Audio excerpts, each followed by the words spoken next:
네, 새정치민주연합 조경태 의원 나와 있습니다. 어서 오십시오. 네, 안녕하십니까. 조경태입니다. 예, 나와주셔서 고맙습니다. 지난번에 나오셨을 때만 해도 그때는 부주류, 친노 주류들이 있을 때여서 그때 비주류였는데 이 당권 바뀌면서 그러면 이제 주류 쪽이 되나 했더니 여전히 계속 비주류이신 것 같은데요. 영원히 비주류로 남으시는 거 아닙니까? 저는 국민과 뜻을 함께 하기 때문에 저는 외롭지 않다라는 생각을 하고요. 그리고 저는 비록 천천히 가지만 결코 뒤로 가지 않는다. 링컨의 말씀입니다. 처럼 당을 개혁하고 혁신하고 그리고 우리 당을 수권정당, 대중정당으로 가기 위한 또 제1당으로 가기 위한 저의 도전과 저의 어떤 철학은 변함이 없다. 이렇게 보면 되겠습니다.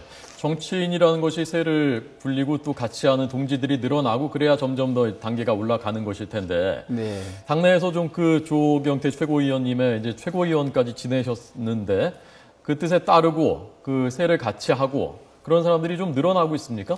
지금 근본적으로 19대 국회의원님들의 분포들을 보면은 19대 총선 때 그 공천을 했던 분들이 쭉 과거에 그 특정 계파의 어떤 사고에 조금 계시는 분들이 좀 많이 계십니다. 그때 한명숙 지도부가 공천했을 때죠. 그렇습니다. 그래서 저와 뜻을 같이 하실 분들은 또 마음속으로 지지하는 분들도 많이 계시겠습니다만은 표면적으로는 그분들이 이제 표현을 잘 하지 않고 있다고 생각하고요.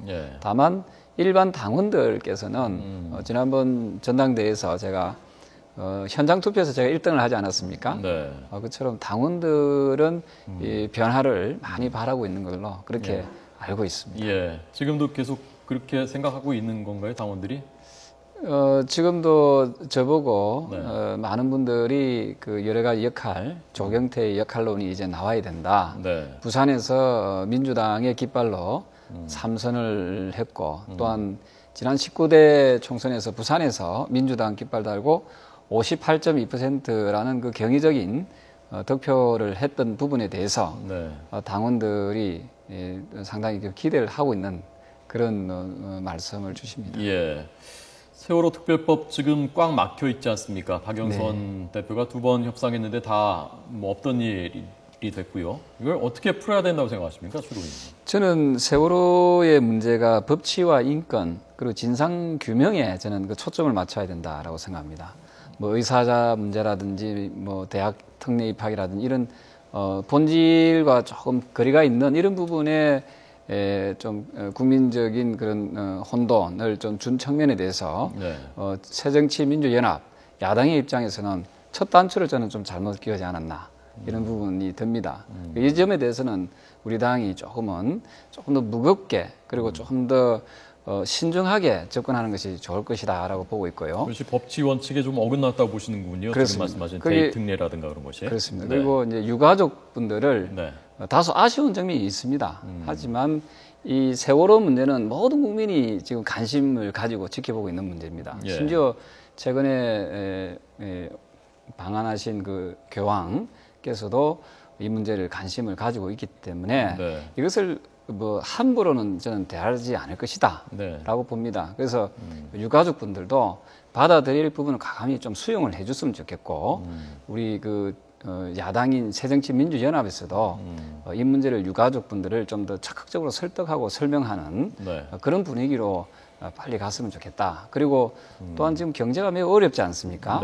지금 먹고 사는 문제에 대해서 우리 정치권에서 너무 무관심하다 하는 그런 비판의 목소리가 많이 있습니다. 이 문제도 우리가 말로만 민생 외칠 것이 아니라 책임 정당 그리고 수권을 준비하는 야당의 입장에서는 이 경제 문제도 저는 좀 더 심도 있게 다루는 것이 좀 필요하다.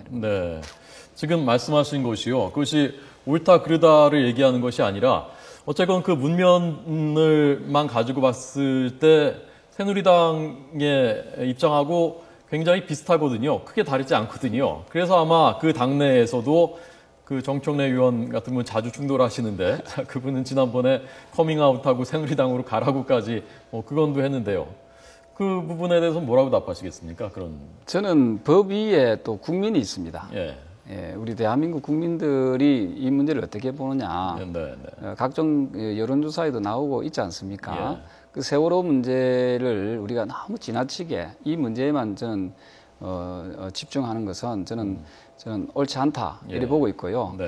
과거에 9.11 그 테러 사태 났을 때 수천 명이 죽었습니다. 4천 명 이상이 죽었습니다. 예. 그때 미국의 그 여야 정치인들 그리고 미국의 국민들이 이 문제를 어떻게 바라봤는가? 9.11 테러 문제를, 그 9.11 사태를. 그때 그 큰 빌딩이 그때 무너지지 않았습니까? 예. 이런 부분에 대해서 우리가 조금 벤치마킹 할 게 있으면은 벤치마킹을 해서 네. 지금 이 국난입니다. 예. 이 위기 상황을 어떻게 하면 여야가 힘을 모아서 또 국민들을 분열시킬 것이 아니라 통합시켜냄으로써 네. 이 위기 상황을 잘 극복을 하느냐. 네. 그리고 또 5천만 국민 모두가 세월호의 그 참사로 인해서 사망한 우리 어린 아이들에게 네. 추모하는 그런 어떤 마음으로 갔으면 좋겠다. 예. 이런 생각을 합니다. 예. 국민의 뜻이 중요하다고 말씀하셨는데 국민의 뜻을 어떻게 보느냐가 워낙 시각차가 크니까요. 조금 전 저희가 그 정청래 의원 어제 오늘 발언을 보여드렸는데 그분은 당보다 국민의 뜻을 따르겠다라고 하면서 다시 협상을 해야 된다는 입장이거든요. 유족들 뜻대로 해야 된다는 입장이거든요. 그게 뭐 서로 너무 다르니까요. 같은 당 안에서도요. 그래서 우리가 지금 이 여론조사를 한 결과물도 있습니다. 네. 이런 것들을 좀 잘 참조하고 예. 그리고 또 현장에 또 가봐야 됩니다. 현장에 제가 최근에 그 모 식당을 갔는데 네. 그분이 우리 새정치민주연합을 지지하는 또 핵심 당원이기도 합니다. 예. 이분께서 저한테 정말 의원님 고통스럽습니다. 너무 장사가 안 됩니다. 너무 힘듭니다. 이런 이야기를 했습니다. 이분이 서울 모 그 구에서 네. 자그마한 식당을 하시는 분이 그 정도로 그 호소할 정도면은 예. 이러한 부분에 대해서 정치권에서 좀 이 목소리를 과감없이 좀 듣고 예. 결국 정치라는 것이 국민이 잘 먹고 잘 살 수 있도록 하고 또 국가가 발전할 수 있도록 하는 것이 저는 정치다라고 봅니다. 예. 정치가 우리 사회의 갈등의 요소로 갈등을 조장하는 것은 저는 정치가 아니라고 생각합니다. 정치는 갈등을 조정하는 통합을 화합시키는 그리고 국민 경제를 국가 경제를 발전시켜 나가는데 저는 정치가 필요하다 이렇게 봅니다. 예. 지금 민주당이 새정치민주연합이 리더십 위기지 않습니까? 대표는 없고 비상대책위원장 뽑아놨는데 지금 뭐 무력화돼 있고요. 자, 박영선 리더십을 더 강화하는 게 답입니까? 아니면 뭐 바꿔서 새로운 거에 모색하는 게 답입니까? 어떤 게 맞다고 생각하십니까? 저는 이 박영선 그 비상대책위원장이 네. 원내대표가 선거로 해서 뽑혔습니다. 예. 선거로 해서 뽑힌 그 지도부라면은 우리는 존중해줘야 된다. 물론 박영선 의원의 대표의 그 직책이 워낙 많아가지고 비상대책위원장의 그 리더십에는 문제가 분명히 있습니다. 있긴 하지만은 그렇다 해가지고 선출해놓고 흔드는 모습도 저는 가히 좋지 않다. 힘을 실어줘야 됩니다. 네. 새로운 지금 임시 지도부지 않습니까? 임시 지도부를 선출을 했으면은 네. 그 임시 지도부에 힘을 실어주는 모습이 예. 저는 바람직한 모습이다라는 생각을 합니다. 예. 다시 한번 확인을 하자면 세월호법에 대해서는 여야가 지난번 했었던 협상 그 결과를 그대로 존중을 하고 그걸 유족들한테 설득을 하는 게 맞다라고 보시는 거고요. 더 이상 그 우리 당이 언제까지 어찌 보면은 이 문제에 대해서 네. 계속해서 가져갈 것인가. 네. 일부 혹자들은 우리 당 내에 세월호 당도 있다라고 할 정도로 예. 말씀들을 하시거든요. 누구입니까 그게? 그건 이제 국민들이 판단하고 평가를 하시겠죠. 네. 문제는 지금 세월호 문제도 있고 또 민생 문제도 많이 있습니다. 이런 문제들을 빨리빨리 풀어나감으로써 2014년이라는 이 해를 우리가 잊어버리는 해가 돼서는 안 된다 하는 거고요. 또한 지금 정치가 보면 19대 국회에 들어와서 정치가 실종돼 버렸습니다. 예. 일부 그 많은 국민들은 차라리 국회 해산해라. 네. 이런 국회가 무슨 우리한테 도움이 되느냐. 예. 정치라는 것은 또 국회라는 것은 국민들에게 꿈을 줘야 되고 또 미래를 준비할 수 있는 그런 가능성을 열어줘야 됩니다. 예. 그런데 지금 우리 정치가 국민이 국회를 걱정하고 정치를 걱정하고 있습니다. 정치인들이나 국회가 국민을 걱정하고 보듬어줘야 되는데 이 거꾸로 되어 있습니다. 예. 그래서 이런 부분에 대해서 좀 더 자기 반성을 좀 더 해야 된다 이렇게 생각합니다. 예. 같은 부산 출신인 문재인 의원과 여러 번 대립각을 세우셨지 않습니까? 지금 세월호 정국에서 문재인 의원이 보여주고 있는 그 모습에 대해서는 어떻게 생각하십니까? 저는 책임지는 정치인들은 네. 좀 책임감을 가진 정치인들은 오히려 동조할 것이 아니라 네. 때로는 설득시키고 그리고 그분들을 진심으로 위안하는 추모하는 그런 마음들을 좀 가지는 것이 좀 더 책임지는 모습이 아닌가. 뭐 같이 이렇게 동조하는 모습들은 일종의 좀 무책임해 보인다는 그런 지적들도 많이 있지 않습니까? 네. 정치인은 시민 운동가가 아닙니다. 정치인은 국민들을 바라보고 국민들에게 희망을 주고 그리고 정치력을 발휘해서 그 갈등을 이렇게 최소화시키는 네. 대안을 제시하는 예. 그러한 부분들이 저는 정치인들이 가져야 될 예. 덕목 중에 하나다 예. 봅니다. 예.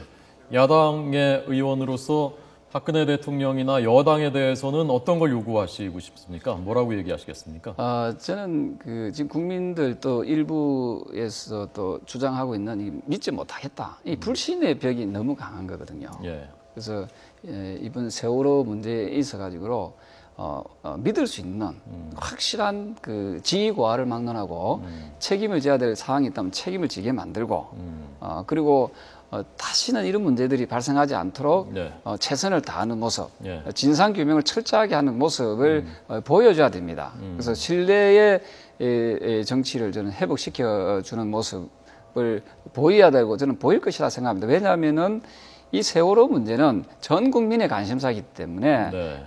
어떤 특정 정권이나 정당에서 함부로 다룰 수는 없다. 그래서 국민을 믿고 예. 한번 가보자. 예. 그래서 제 주장입니다. 예.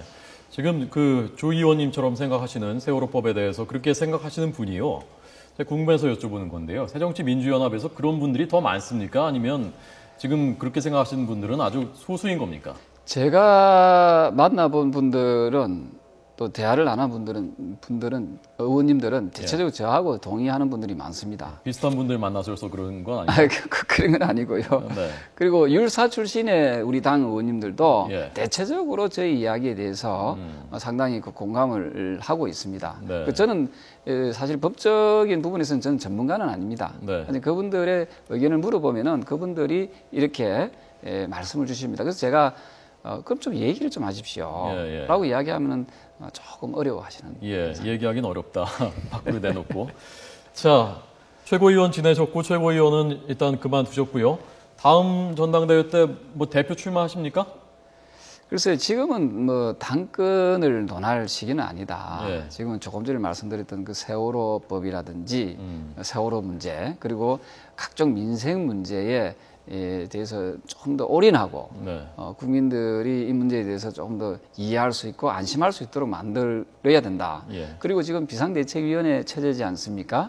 비상대책위원회가 좀 잘 굴려갈 수 있도록 제가 거기에 좀 힘을 좀 더 보태드리고 거기서 끝나고 난 이후에 판단을 해도 늦지 않다 이렇게 보고 있습니다. 예, 알겠습니다. 조경태 야당의 쓴소리 의원, 비주류, 영원한 비주류, 뭐 계속 비주류는 아니겠죠. 조경태 의원에게 드렸습니다. 고맙습니다. 네, 감사합니다.